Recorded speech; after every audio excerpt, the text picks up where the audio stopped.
I'm Jan Doyle, and this is Classroom Connections. Today's guest was a very fortunate accident.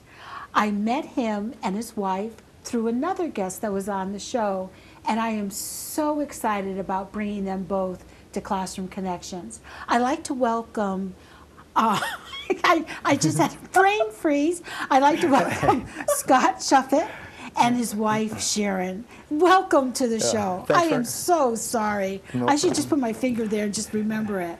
Thanks for inviting us. Yeah. I am so thrilled to have you here. You are such a, you've been playing, you're a flutist. You play in the style of the Native American flutist, and which your music is absolutely incredible. However, the story leading up to it is what initially got my attention.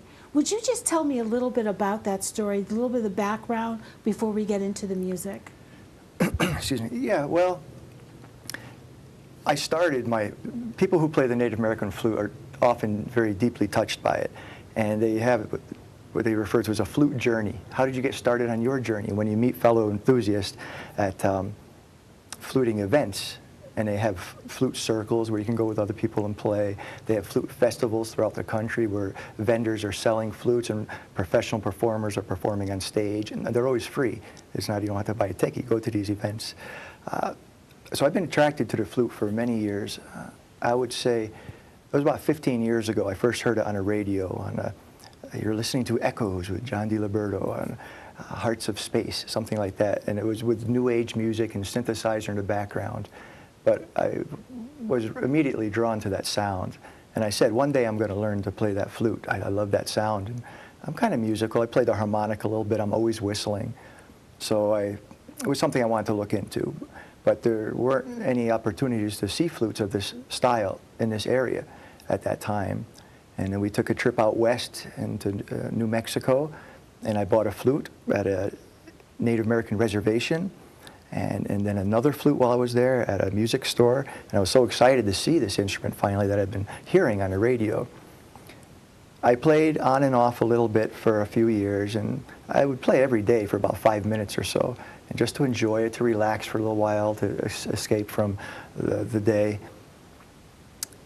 Then I got very ill about 10 years after I had been playing the flute informally.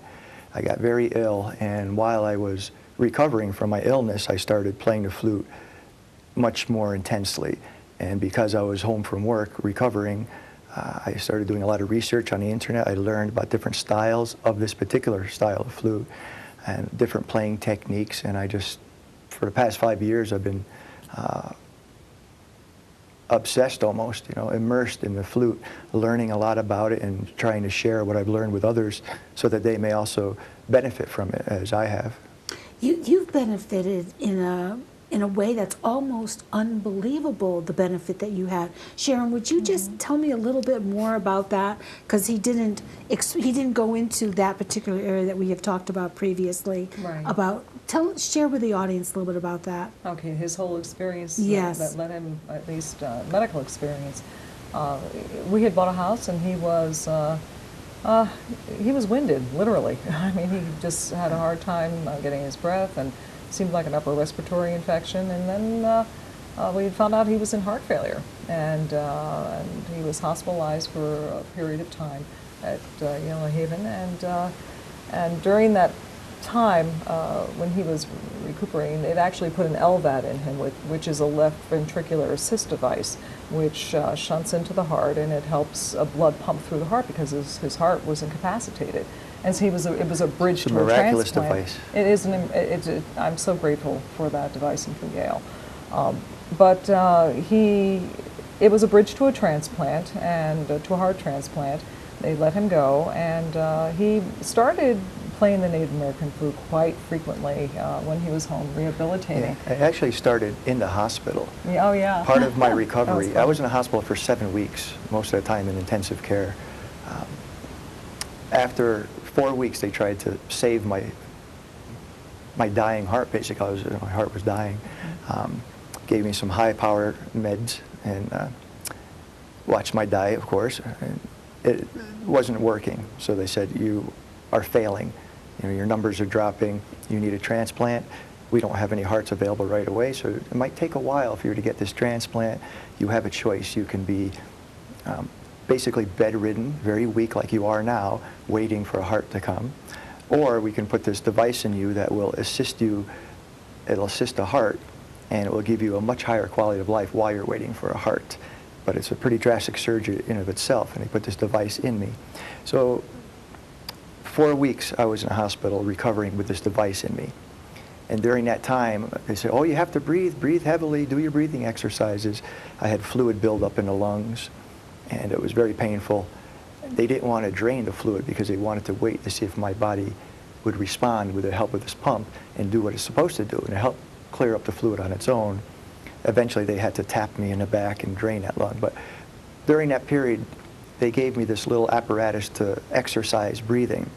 And it had a little tube that you would draw, inhale as hard as you can, and it had these little weighted balls in 4 columns. And if you were very weak, you can make one ball bounce up a little bit. If you had a stronger breath, stronger lungs, you might get 2 balls. But my goal was to get all 4 balls up to the top. I was just pretty bored with that. I didn't like it. It wasn't any fun. It was frustrating. It hurt. So I had asked my doctor, I said, you know, I play the Native American flute a bit. That's a breathing exercise in of itself. And I have to take a nice deep breath in order to sustain a note during my playing. Could I play that in lieu of doing this? And I had been through so much, he didn't really think of it. So, absolutely, go ahead, you know.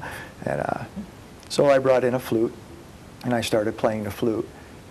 And I had nothing else to do. I'm there in the bed. You know, you get 3 or 4 channels, you know, and it's terrible what's on TV anyway, except for this show, of course. You know, we didn't get this at Yale. So That's a good save, I might There you add. go. So I started playing the flute throughout the day. Again, I'd play for 5 or 10 minutes. Sometimes I was very weak and I could only play for 3 minutes, and which is fine. You know, that's what this instrument is all about, playing free-flowing, random, whenever you feel like, grab it, play a little, make up a little ditty, and then just put it down. There's no rules to this instrument. So I would play, and the nurses would walk by, oh, I thought the radio was on, you know, and other patients were liking it, and so I just kept playing and playing. And as I said earlier, I was bedridden. Thank goodness for the internet, such a source of information. When I started playing 15 years ago, I could only find 6 flute makers on the internet who were making this style of flute. Now there's hundreds of flute makers because people have learned how to make them from sources available on the internet. So that's how I got back into it and how it helped. The doctor said I could use this as a supplement, or actually I replaced that silly breathing exercise machine that they gave me. It was more funner. And did he have the heart transplant? No, he didn't. As he did more and more research, when he was at home rehabilitating, he was discovering, and he can go into a little bit more, that the Native American flute has certain vibrational qualities that I guess promote healing, and so he just kept playing and playing. Particularly, you said what note? The F is for the heart chakra. Yeah, there's for helping to heal. I mean, it's also just a relaxing instrument, and a big part of healing is mind over matter. And when you're tense and stressed out, of course, your body doesn't respond well. But when I play this instrument, it puts me in another place. It calms me down and relaxes me, and lets the body start to heal on its own because it's not stressed out. That's one aspect of it. It's also spiritually healing. I don't like to cry. I'm not an emotional sort. I'm pretty cold, my wife will say, but I'm so surprised to hear you say that. I would have bet money the opposite direction. Is that true? He's very kind of emotionally flatlined. No, just emotionally, just on an even keel. He doesn't go up too high, he doesn't go down too low. He just kind of stays right along there. I'm all over the place, but. But anyway. I cried when I was playing the flute, because I don't know who said it, but I like it, and I wish I could quote them properly. But playing music is like praying without words. And for the Native people, this was especially true. I mean, I like to play for fun. I play jazz, I play classical music, I play blues, and I play primitive, driving, native-style music as well. But so for me, it's a fun instrument, but it's also a sacred instrument. And in some tribes, it's not just an instrument for fun to be taken lightly. It's a ceremonial tool. It's a sacred tool. In some tribes, only the men were allowed to play the flute, and women were forbidden to play, which today is pretty much evolved. You know, all cultures change with time. One of my favorite recording artists is Mary Youngblood, a female. You know, and unfortunately, she's actually been on stage at some Native events where other Native musicians refused to play with her because they thought that she should not be playing a flute. Wow. So, but that part aside, it's a powerful instrument. Well, it's been, you were playing before we started recording, and it's absolutely beautiful. And I want to make sure we get into this, some of the music. And I just want our audience to know that I'm inviting you back another time to have a half hour just you and your music, because we're not going to be able to do it justice in today's show. But I want to give them a flavoring of what you have. Why don't you choose an instrument and just play something for us for a few minutes? Okay, I'll start with one of my first flutes that I acquired. Okay. Can you hand me the end flute, please? Now that's very interesting. I was noticing that. Yeah, the thing about flute makers, most of them are kind of poor. They're not into it for making money. If they can make a living for it, that's great from it. This was one of the earlier flutes that I had purchased. And the maker of this flute, I contacted him. I was a classroom teacher. I was an elementary school Spanish teacher. And when I went 15 years ago on a vacation to New Mexico and bought my first flute, I brought it back to my class, and I played Mexican Hat Dance and Guantanamera and other Latin songs that would fit with my curriculum. And they said, "Oh, where'd you get that, senor? I want one of those flutes. What kind of flute is that? Is that a recorder?" So I said, well, the booklet that I had gotten with the flute had a telephone number in it. The man did not even have a website at this time. I called him up and I said, "Hi, Mr. Board, my name's Scott. I bought one of your flutes. My students love it. I have 20 kids in my class. They all want to buy a flute. Here in Connecticut, they're not something that's available. I've never seen one. If I were to buy, like 10 flutes or something, could I get a discount? You would cut me a deal." I figured, I'm not a store or something, but I'm still going to buy 10 flutes, or I'd like to inquire anyway. The flute that I had of his, I paid $100 for it in a music store. And he said, well, I can sell you that flute for, it was $40. And I said, wow, $40, that's a great savings. I paid $100. And he apologized. He said, "Oh, I'm sorry you paid that. I made that specific flute as an entry-level flute that people could afford so that more people could start to enjoy this instrument. It's supposed to sell for $70. He said, "But once I sell them to a retailer, he's free to charge whatever he wants, really, but you should have paid, $70 for that flute." And he actually apologized to me, which I thought was so amazing. weird, Yeah, that's amazing. uncommon. Most of these flutes are made from 2 pieces of wood that are routed out and glued back together, but he makes his from a solid piece of wood, a solid board tube, basically, out of soft cedar, so it's easy to cut. So he was able to get an assembly process where he could make them rather efficiently, so that's how he could afford to sell them for less. But I'll share this voice. He has since refined his technique.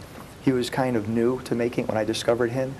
So this, if you were to buy one of his flutes today, it would have an even better voice, because he's grown as a flute maker. His name is Odell Borg of highspirits.com. And I'm going to turn on my amplifier to give a little bit of echo effect.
That is just beautiful. So I have to ask you, that is considered an entry-level flute?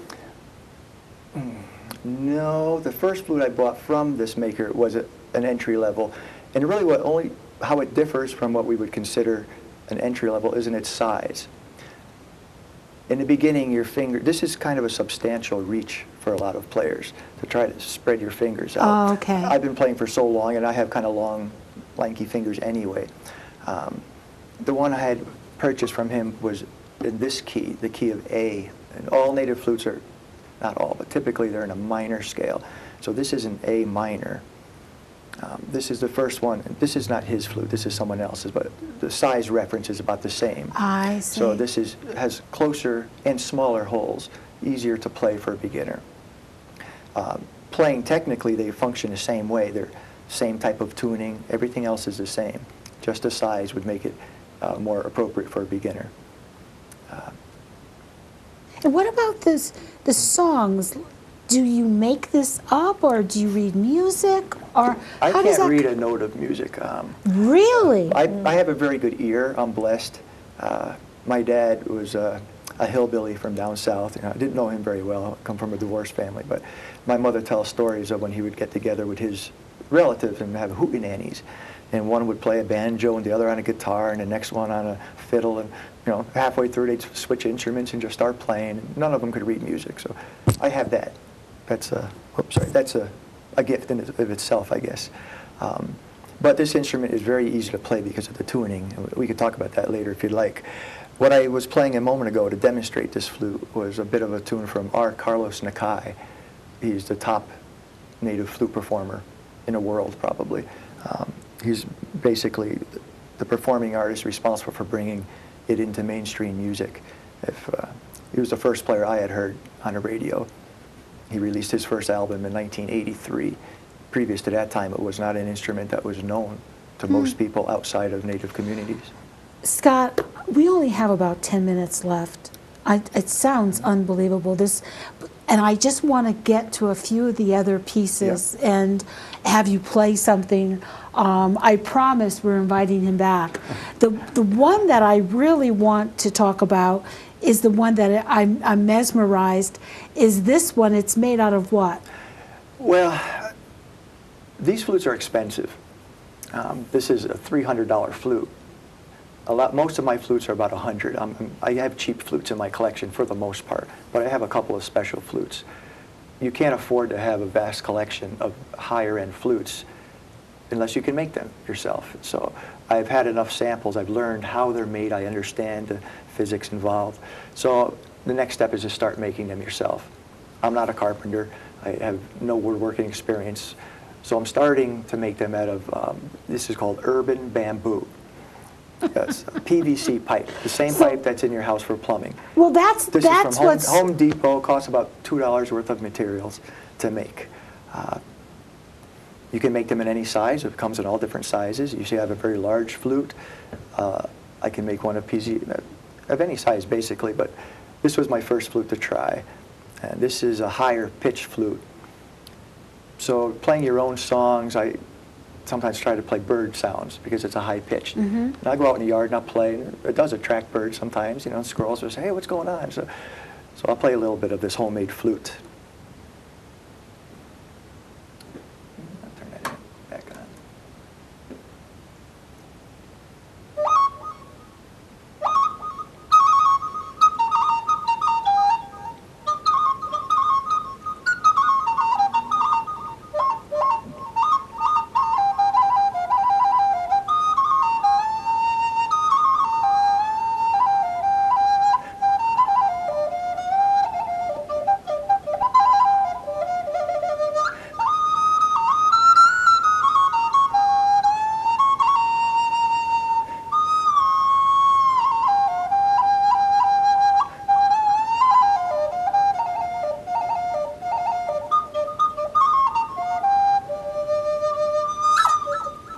That's amazing. For a $2 piece of That's pipe, amazing. I get a lot of enjoyment out of this. People can go to Home Depot tomorrow and buy their flute. You have to have 15 years of experience in research knowledge, know where to drill the hole.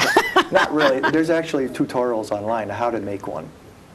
Oh my gosh. I purposely didn't follow one. I wanted my design to be a little unique, to be more similar to these more traditional instruments, even though it's plastic. But since I do hope to make them from wood soon, I wanted to make this in the same style. It's wonderful. And we have a few minutes, so can you talk about this one? Because this is different from the other ones that you have. These are all your different flutes. Oh, there's all different styles. This particular flute, again, a lot of people, once they are introduced to this instrument, they fall in love with it. And a relative of my wife's, he was visiting us for Christmas, and I played some music for him on my other flutes, and he said, "Wow, those are really neat." And I gifted him a flute. Well, he's a woodworker by hobby, and he started making his own. So he made one for me as a gift to thank me for getting him started. Let me turn off this reverb. To thank me for getting him started on his own flute journey. And this particular flute is called a drone flute. It looks like a double-barrel shotgun. It looks just like a double-barrel shotgun, right? Not that I have a lot of experience with that, but I'm just saying. So what droning means, it has one note. All it does is repeat the fundamental note, the lowest note, the root note, the octave note, many names. And I can play just the one side or add the drone. So I'll do a little demo.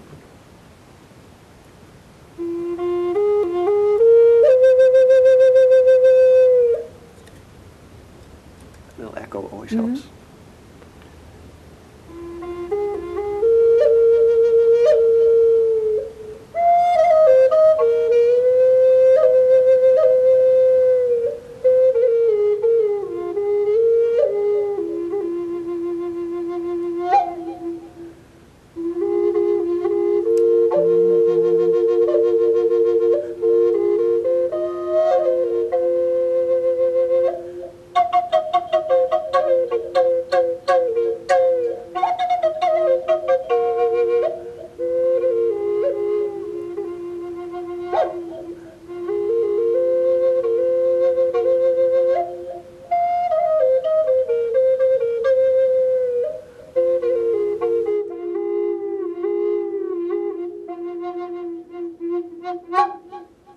And that's a sound you can get with a drone flute.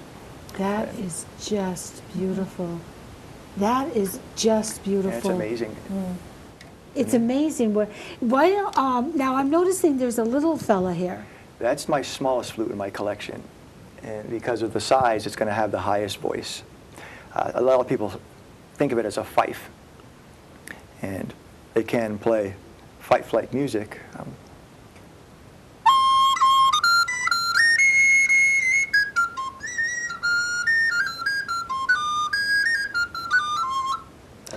Yeah, I said you're very accomplished. I mentioned something, you pick something up and he starts playing. Well, I'm just saying. Well, I'm just saying that once you learn one, they're all keyed. Not keyed.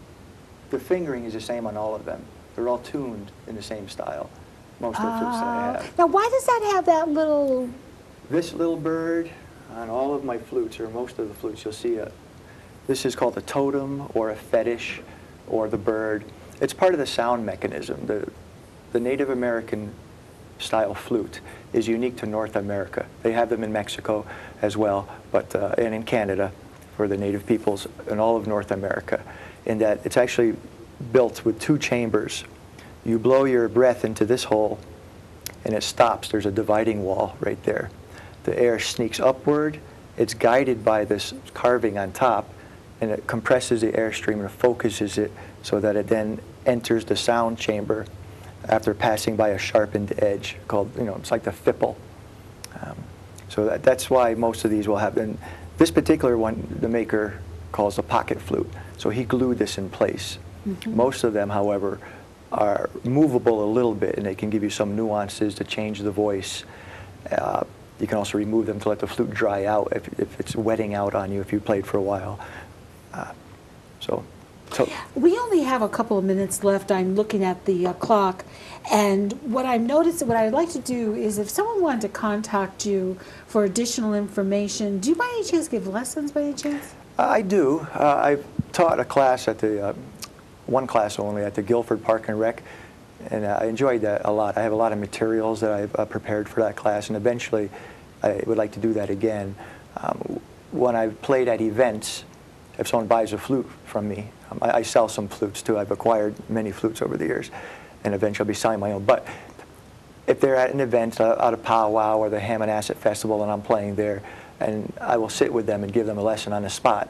But because I'm local, you know, I can travel to people's homes. Sure, I enjoy helping people and getting them started. And What is your email address?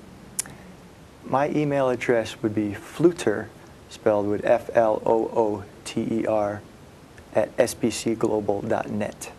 Well, what I like to do is have you, unlike other shows where I end up doing all the talking because it's all about me. What I would like to do, I'm just saying, what I'd like to do is have you just play us out of the program today, because it's just so beautiful, and we don't have that much time to listen. But I like the end of the program with some of your music. Okay, would you like a faster, peppier, Anything or you slow want. and low? Slow and low. Slow and low. I'll play my largest flute then. Okay, I love the slow and low. Made by Cousin Bruce is his name. It's out in the Rocky Mountains.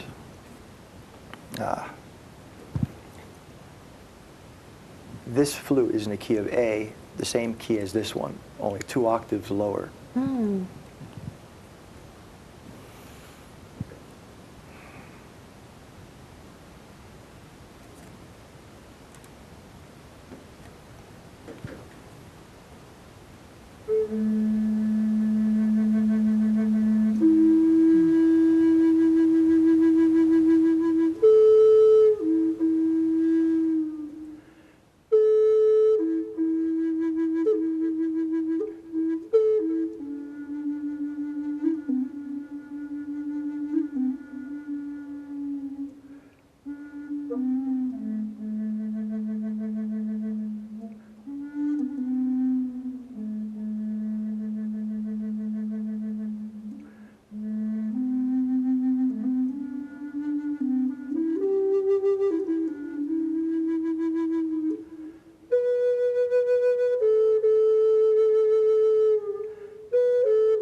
That was incredible.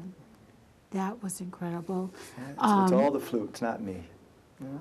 Do you play much? I understand they're still rolling. Does he play much at home for you? He plays all the time, and but it's mostly practicing. So he'll get a new flute, and then as he's getting acclimated to it, he'll just practice and practice. So.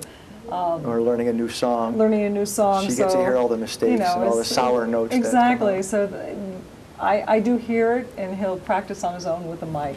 I enjoy watching him when he performs out at, let's say, the Hammonasset festivals or any other place, because then I hear things like I've never heard them before, because I hear them now not through the practicing ear, I hear it through an accomplished piece. Well, unfortunately, we're going to have to end. So thank you so much.